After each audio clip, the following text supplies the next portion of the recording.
Imagine this, a warrior so feared that his name echoes through time.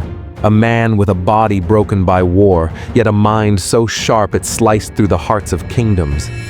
His name, Ivar the Boneless. But why was he called that? What kind of mind does it take to rise from such a condition, to become one of the most feared leaders of the Viking age?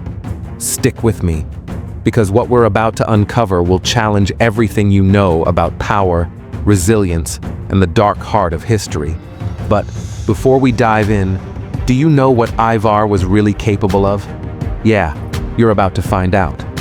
Subscribe, you don't want to miss this. It begins with a question. What does it mean to be boneless? Sounds like a curse, right? But it's not just a nickname, it's a riddle. Was Ivar born with a physical deformity? Some say he suffered from a mysterious condition, possibly a disease that weakened his bones. Others think it was a psychological weapon, a way to create fear. But what if we're all wrong? Picture this, a child destined for greatness, limited by his own body. Unable to walk, unable to fight like the other Vikings. How did he overcome that? He didn't. He redefined what it meant to be strong. Ivar turned his body's weakness into his strength. Fearful of him, yet inspired by him, he used his cunning to shatter his limitations. Pause for effect. Now imagine the weight of that challenge. Can you imagine being trapped inside a body that betrays you, yet rising to become a living legend? Let that sink in, because this was only the beginning. Here's where it gets intense. Ivar's rise wasn't about honor. It was about ruthlessness. This man didn't just conquer, he crushed.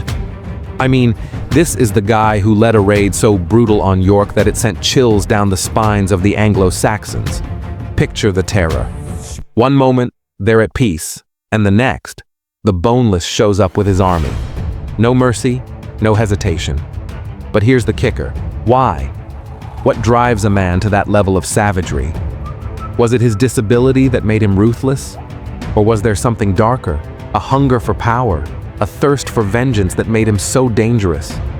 What do you think? Was it the physical pain he endured, or something much deeper? Maybe he just didn't like being called boneless. I mean, who wouldn't want to prove themselves if you got a nickname like that? But here's where it all gets tangled in mystery. Ivar the Boneless didn't just leave a trail of blood and battlefields. No, he left behind a legacy. Think about it. His name lived on, not just as a story of a tyrant, but as a symbol of fear and respect. Even today, we still speak of him. Why?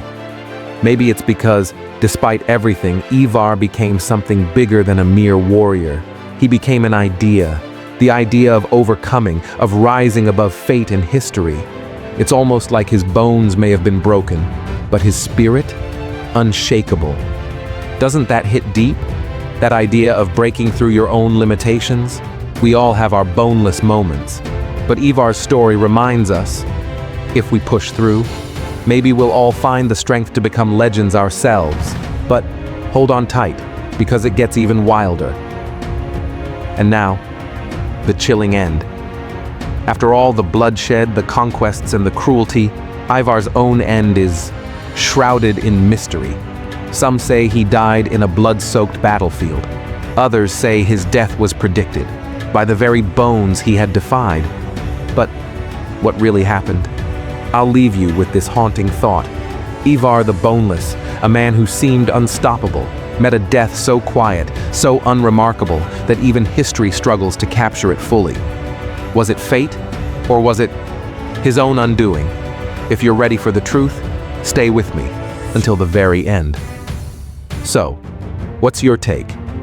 Was Ivar a man cursed by fate? Or was he a force of nature, breaking bones and boundaries alike? You've been on this wild ride, but this is just the beginning. If you're hungry for more stories that bend the line between history and legend, hit that subscribe button right now. You won't regret it. Because who knows what mysteries we'll uncover next time. Until then, stay curious.